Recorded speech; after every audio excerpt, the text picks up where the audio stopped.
Evet, şimdi sizlere Romalıların yaptığı birkaç tane mega projeden bahsedeceğiz. İstanbul ve civarında yapılmış mega projeler bunlar. Hadi gelin başlayalım.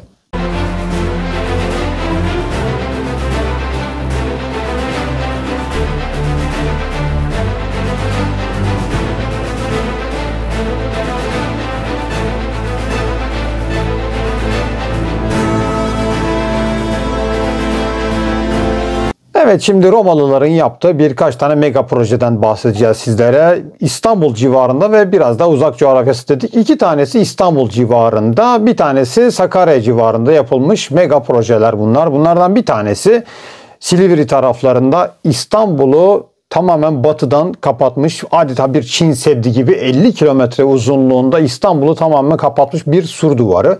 Bunun bir diğeri de günümüzde Unkapanı'ndan olduğunu bildiğimiz Bozdağ su kemerinin devamı. O su kemeri çok uzun aslında. Bu surları da az önce söylediğim surları delip geçiyor ve ilerilere gidiyor. O da çok büyük bir proje. Romalıların yaptığı bir proje. Bir diğer proje çok daha ilginç. Sakarya'da Beşköprü diye bir köprü var. Bu köprünün hikayesini ve aslında Romalıların yeni bir kanal açma projeleri olduğu düşünülüyor. 1950'lerdeki bir araştırmacı böyle olduğunu düşünüyor. Bazı görüşler var. İşte bununla ilgili elimize geçen bulguları sizlerle paylaşacağız. İlk yapımız, şimdi ne demiştik? İstanbul'u batıdan kapatmış bir Roma sur duvarı. Anastasius surları diye geçiyor. Günümüzde Evcik plajı var. İşte Çatalca taraflarında filan, Karadeniz kıyısında. Bu Evcik plajına gidip aşağı doğru bir yol gidiyor zaten. Çok fazla bir yol yok orada. Zar zor 2 şerit olan bir yoldan gittiğinizde ağaçların altında, burada bir videosunu veririz. Ağaçların altında sizleri Opus Quadratum tekniğinde bazı sur duvarları karşılıyor ve orada 22 kilometresi az çok gözüküyor. Bazı yerler tahrip olmuş. Bu 50 kilometreymiş. Bir de haritasını veririz buraya. Şimdi bu surları kim yapmış? Birinci, en önemlisi İmparator Anastasius döneminde yapıldığı düşünülüyor ve o yüzden de bu surlara Anastasius adı veriliyor. Bazı değişik görüşler var. Ondan önceki İmparator 1. Leon döneminde de yapılmış olabileceği söyleniyor. Şimdi bu surları neden yaptırıyorlar? Büyük bir ihtimalle Anastasius döneminde bir isyan var. Vitalianus isyanı denilen. İşte Vitalianus Hunlardan aldığı askerlerle, Bulgarlar, belki Slavlardan aldığı askerlerle birlikte imparatoru devirmek için İstanbul'a doğru geleceği biliniyor. Anastasius da bunun için oraya bir set çektiriyor. Aslında bu bir Roma devlet geleneği. Yani bazı sınırlar yaptırmak bir Roma devlet geleneği. Bunun gibi uzun sur duvarlarını biz Roma İmparatorluğu'nun başka yerlerinde de biliyoruz ve bunlara limes deniyor. Bunlardan bir tanesi Hadrianus duvarları. İngiltere'nin kuzeyinde, İskoçya tarafında hala yaşıyor. Dobruca'da, Romanya taraflarında Trajanus'un yaptırdığı surlar var. Bu Anastasius'un yaptırdığı surlarda bir nevi sınır koymak, aslında bir limes. Yani bunları aslında hiç geçilemeyecek bir şey değil. 3,5 metre kalınlığında bir duvar ve 5,5 metre yüksekliğindeler. Bunu daha çok o gelen ordunun hızını düşürmek ve o gelen kuvvetin nereden geçeceğini anlamak amacıyla yapılıyor. Ve daha sonraki dönemlerde de bu sur ihya edilmiş. 11. yüzyıla kadar bu surların ihya edildiğini biz antik kaynaklarımızdan da biliyoruz. Ioannes Zonaras zaten bunlardan bahsediyor. Anastasius surlarından. Anastasius surları günümüzde dediğimiz gibi 22 kilometresi kalmış. Toplamı 50 kilometre uzunluğunda. Bazı işte Instagram'da biz paylaştıktan sonra bazı değerli takipçilerimiz bize ulaştı. Bana ismini verdiler. Bazı sitelerin, o şu an Silivri sahilindeki sitelerin içinden de kalıntılarının kaldığını söylediler. Hatta çocukluğumuzda biz orada oynardık filan dediler. Demek ki bazı yapıları o çevre halkı bir tarafından da biliniyor. Bu Anastasius surlarından bazı parçaları civardaki köylerde, Kurfallı, Yapağaca, Fener gibi köylerde de işte köyün bazı yerlerindeki yapı taşları olarak da kullanıldığını görüyoruz. Oradaki köylüler bu sur duvarlı parçalarını alıp oralarda kullanmışlar. 2 tane de Roma garnizonu var. Şimdi bu bir sur olduğu için buna 2 tane de Roma askeri kampı var. Buna asker sağlıyor bu askeri kamplarda. Bunlardan bir tanesi Karacaköy'de, bir tanesi de Fener Köyü'nün 3 kilometre güneyinde. Bunların izlerinin hala yaşadığı biliniyor. Bir kapıları varmış bu surların aynı zamanda. Burada not aldım. İşte ilginç isimleri var. Kör kapı diyor, işte derviş kapı, suvat kapı, o tam ne demek bilmiyoruz. Arabacı kapı gibi kapıları varmış bu surların. Tabi Osmanlı dönemine kadar geliyor bunlar. Bizim Türk dönemine de belki o dönemde de daha fazlaydı. Fakat günümüzde biz 22 kilometrelik bölümünü buluyoruz. Orada bir bölüm var. 1947'ye kadar bu kapılardan bir tanesinin durduğu biliniyor. Kayıtları var. Fakat daha sonra bir şey bulunamamış. Anastasius surlarından. Şimdi dediğimiz gibi bu bir mega yapısıydı Romalıların. Yani İstanbul'u batıdan kapatmak, o gelecek kuvvetlere karşı bir set çekmek amacıyla yapılmış. Şunu da hemen söyleyelim. Bu Anastasius'un özellikle bunu yaptırmasındaki sebep de o dönemde yine Hristiyanlık, dinle alakalı bazı sorunlar var. Bu Anastasius monofizit, imparatorun içindeki bu Hristiyanlık dininde bazı mezhepler var. Bu mezhep kavgaları. İmparator monofizit bir imparator. Yani İsa'nın tek doğallığına inanıyor. Buna biraz açıklık getirmemiz uzatabilir videoyu. Teolojik bir konu zaten. Yani farklı bir görüşte. Vitalianus da Diofizit görüşte anlaşılan. O yüzden de bir mezhep çatışmasından aslında oluyor bu ve surları yapanlar da belki de o Yeşiller Partisi filan var monofizit tarafında kalanlardan. O maviler, yeşiller var hipodromda, bu atlı araba yarışlarında filan en büyük partiler işte bunlar. O zaman parti diyebileceğimiz tipte güruhlar bunlar. İşte Anastasius'a karşı, o Vitalianus'un yapacağı isyana karşı yapılmış bir sur duvarları olduğu düşünülüyor. Bu sur duvarlarının şimdi ikinci mega projeye geliyoruz, Romalıların yaptığı. Günümüzde biliyorsunuz işte ve Unkapanı'nda bir su kemerimiz var. Bozdoğan su kemeri olarak biliyoruz. Roma dönemindeki adını işte Valens su kemeri olarak da geçiyor ama biz Roma dönemi kayıtlarının özellikle Codex Theodosianus 4. 5. yüzyıllarda yazılmış kaynaklarda biz bunu Hadrianus su olarak, Romalıların buna Hadrianus su kemeri dediklerini biliyoruz. Büyük bir ihtimalle İmparator Hadrianus İstanbul'a geliyor çünkü. Yani daha imparatorluğun tabi başkenti filan değil o dönemde ama zengin bir kent. Bizantiyon. Bunu hiç unutmamamız lazım. Bizantiyon antik kenti çok zengin bir kentti ve buraya geliyor. Kentin su sıkıntısı çektiğini görüyor büyük bir ihtimal ve bir su kemeri yapılmasını istediği düşünülüyor ve bu su kemeri de o dönemlerde yapıldığı bir düşünülüyor. Hadrianus tarafından döneminde yapıldı ve Hadrianus su kemeri olarak hani Romalıların bunu kanun kitaplarına Hadrianus su kemeri olarak geçirmelerinin bir sebebi olması lazım ve buna onlar Hadrianus su kemeri diyorlar. Anlaşılan bu Hadrianus su kemeri bir süre devam ediyor. Belki tam bitiriliyor veya tam bitirilemiyor. Fakat İmparator Valens bunu tamamen yeniden ihya ediyor ya da bunlar çok tartışmalı konular ve bu su kemeri yapılıyor. Şimdi bu su kemeri nasıl, neden bir mega proje diyoruz? Biz günümüzde Unkapanı'ndaki o su kemerini görüyoruz. Fakat bu su kemeri devam ediyor. Durmuyor. Istırancalara kadar gidiyor. Yani günümüzdeki Vize, Kırklareli tarafına kadar gidiyor.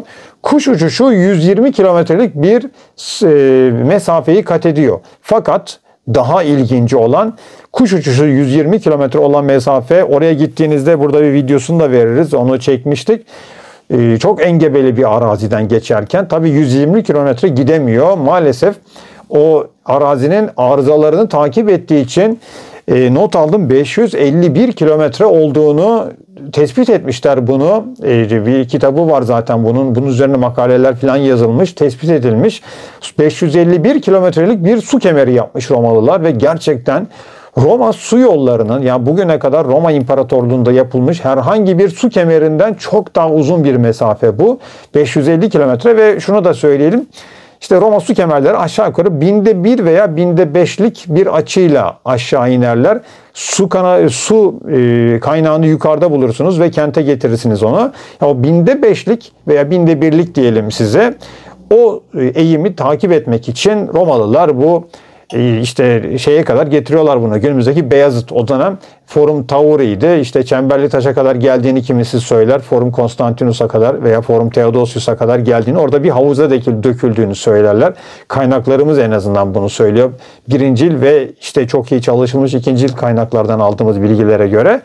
Yani ıstırancalardan Beyazıt'a kadar getirdikleri bir su kemeri. Günümüzde biz onun bu Unkapanı'ndaki tarafını görüyoruz ve çok İşte kafaya takar giderseniz benim gibi Kurşunlu Germe'de bunun bir bölümünü gördük. Gerçekten çok etkileyici. Oraya giden bir arkadaşımız da bana bir güzel bir videosunu attı sağ olsun. Onu da burada veririz zaten. Biz de onu görüntülemeye çalıştık. Fakat bunun gibi kurşunlu germe gibi başka su kemerleri de var. Yani bu su kemeri kalmış günümüze kadar. Maalesef sahip çıkılmadığı için çok kötü durumda. Bir an önce sahip çıkılması gereken önemli eserlerden bir tanesi zaten bu. Hatta bir tanesini işte kaynaklardan okuduğumuza göre maalesef bu defineci belası var başında, biliyorsunuz. Anadolu'daki çok eserin de başında var ve defineciler define bulacağız diye o su kemerinin bir ayağını kurşunlu germe gibi. O videolarda şimdi göreceksiniz. Bunun gibi, bundan daha da güzel olduğu söyleniyor. Bir kemeri tamamen dinamitle havaya uçurmuş, maalesef patlamışlar. Geriye de hiçbir şey kalmamış ondan. Dediğimiz gibi bu da bir diğer mega projesiydi Romalıların İstanbul'a su getirmek için yaptıkları. Kuş uçuşu 120 kilometre, fakat arazi arızalarından dolayı 550 kilometre yol kat edip İstanbul'a, günümüzdeki Beyazıt taraflarına getirdikleri bu su kemeri o suyu taşıyordu. İkinci mega projesiydi. Şimdi üçüncü mega projesine geçiyoruz Romalıların. Dediğimiz gibi bu İstanbul'dan biraz uzaklara gidiyoruz. Doğuya gidiyoruz. Sakarya'ya gidiyoruz. Sakarya'da oradan takipçilerimiz de var, hemen bileceklerdir zaten. Beşköprü diye bir köprü var. Justinianus Köprüsü diye geçiyor. İmparator Justinianus tarafından yapılan bir köprü. Şimdi bu nasıl bir mega proje diyeceksiniz. İlginç bir şey. Şimdi notunu aldım. 400 metre uzunluğunda bir köprü ve 10 metre genişliğinde bir köprü. Şimdi Sakarya Nehri'nin günümüzde yatağı değişmiş durumda. Oradan geçmiyor. Ben de oraya gittim. Şu an kapalıydı ama tekrar bir gideceğiz, bakacağız. Acaba ziyaret açılıp açılmadı mı? Ben çocukluğum orada geçti. Üzerinde yürürdük biz onun. Şimdi 400 metre uzunluğunda bir köprüyü, o dönemki Sakarya Nehri'nin genişliğini de hesaba katarsanız çok ilginç bir durum. Yani 400 metrelik, neden bir nehirin üzerine 400 metrelik bir köprü yapasınız? Bunun üzerinden yola çıkıyor araştırmacılar zaten. Çok gözlü bir köprü, devasa sel yaranları var. Yani Sakarya Nehri'nin debisinden çok daha fazla emek verilmiş bir köprü bu. Öyle gözüküyor. Neden 400 metre yapıldığı düşünülüyor. Şimdi İmparator Trajanus döneminde bir proje var. Bunu biz genç Plinus'un mektuplarından biliyoruz. Trajanus'ta mektupları var hatta. Orada İmparator Trajanus'a Plinus şunu diyor. Burada bir göl var diyor. Sapanca Gölü'nden bahsediyor. Bunu diyor bir yarık açalım diyor. Kanal açalım diyor. Biz bunu diyor Marmara Denizi'ne bağlayalım diyor. Buradaki etrafındaki işte çam ormanlar falan var. Buradan kereste falan taşırız. Bir şey yaparız diyor. Trajanus sonra şunu söylüyor. Yapın ama dikkat edin diyor. Bu suyun debisi birden artabilir falan diyor. Şimdi böyle bir mega projeleri var Romalıların. Fakat anlaşılan Justinianus bu mega projeyi biraz daha ileri götürmüş olabilir. Hani bunu Moore gibi araştırmacılar söylüyor. Bu Sapanca Gölü'nü Marmara Denizi'ne birleştirecek Justinianus ve bunu da Sakarya Nehri'ni de Sapanca Gölü'ne birleştirmek istiyorlar ve bu yüzden de bu 400 metre uzunluğundaki 5 köprüyü yapıyorlar ki Sakarya Nehri tabii ki biliyorsunuz Karadeniz'den geliyor. Karadeniz'den geldiği zaman da getireceği suyla birlikte bu şeye gelecek. İşte Sapanca Gölü'ne gelecek. O da Marmara Denizi'ne bağlayacak. Yani bunu bir tür yeni bir kanal olarak düşünmüş olabilir diye düşünüyor Moore araştırmacılarımızdan. Birkaç araştırmacı daha var bunu düşünen. Çünkü bunların en büyük dayanağı da bu köprüyü bu adam buraya niye yaptırdı diyorlar. Çünkü Sakarya Nehri'nin o dönemki genişliğini de alırsanız 400 metre değil. Anlaşılan diyorlar, şöyle düşünüyor araştırmacılar. Açıldığı zaman kanal Sakarya Nehri'nden Karadeniz'in suyu gelecek. Sapanca Gölü'ne gelecek ve oradan Marmara'ya boşalacak. Çok büyük debili bir su gelecek ve bu suda etrafını yara yara geldiği için ancak diyorlar o Sakarya Nehri'nin de yatağını genişleteceği düşünülmüş ve bu yüzden de büyük bir uzunlukta bir köprü yapma ihtiyacını hissetmişler diye düşünüyor araştırmacılar. Bu da bir mega projeleri olabilir Romalıların diyorlar. Yani Karadeniz'i, Marmara Denizi'ne, Sakarya Nehri'ni, Sapanca Gölü'nü birleştirerek bağlamak. Bunu zaten daha sonrasında Kanuni döneminde filan da bunu düşünüyorlar. Yani Sapanca Gölü'nü Marmara Denizi'ne bağlamayı daha sonra da düşünüyorlar. Hatta M.Ö. 4. yüzyılda bile bunun düşünüldüğü biliniyor. Nitekim Plinus Trajanus'a olan yazışmalarında şunu da söylüyor. Daha önce diyor bir kral diyor burayı açmış, hatta biz bunların izlerini gördük diyor. Yani çok ilginç bir şekilde farkındalar da bu olayın. Yani daha ama onlar da açamamışlar. Nitekim Osmanlı döneminde de bu açılmıyor. Günümüzde de zaten Sapanca Gölü'nün Marmara Denizi'ne herhangi bir bağlantısı yok. Hani böyle bir projeyi açmış olsalardı belki de işte yapabilecekler mi? Belki şu da var. Yani Justinianus az önce de bahsettiğim gibi bunu Trajanus yapmaya çalışıyor, yapamıyor. Justinianus'un da kafasında şöyle bir şey var. Roma İmparatorluğu'nu yeniden eski dönemlerine getireceğim. Ben bu Hadrianus'ları, Trajanus'ları geçeceğim gibi bir düşüncesi var. Şunu da söylüyor araştırmacılar. Ben onu bir tık geçeceğim diye böyle bir projeye kalkışayım demiş de olabilir.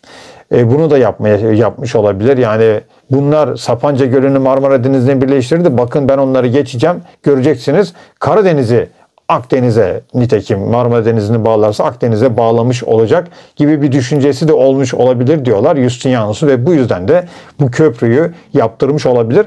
Nitekim köprüye gittiğiniz zaman ben o sel yaranları falan gördüm. Gerçekten de çok devasa bir köprü. Köprü ayrıca yapılarıyla da ilginç. Köprünün çıkışında hemen apsiste bir yapı var. Açık hava apsisi. Bir dini tapınım için yapıldığı düşünülüyor. Başka yerlerde de bunların örnekleri var. Apsisli yapılar genelde Hristiyanlık döneminde İsa'ya atfediliyor. İşte köprünün koruyucusu olarak onlar için tabii Hristiyanlık dininde bizdeki gibi değil, bizatihi Tanrı'dır İsa, Hazreti İsa. Onlar onu düşünüyorlar. Herhalde köprünün bir de ilahi koruyucusu olsun diye düşünmüşler. Aynı zamanda köprünün yanında küçük bir de bir kışla gibi bir şey de var. Onun da kalıntıları gözüküyor. Sizlere dilimiz döndüğünce Romalıların bu 3 tane mega projesinden İstanbul civarında veya bir tanesi de dediğim gibi İstanbul civarında olmasa da İstanbul'a yakın Sakarya kentimizde olan 5 köprüden biraz bahsetmeye çalıştık. Görüşmek üzere.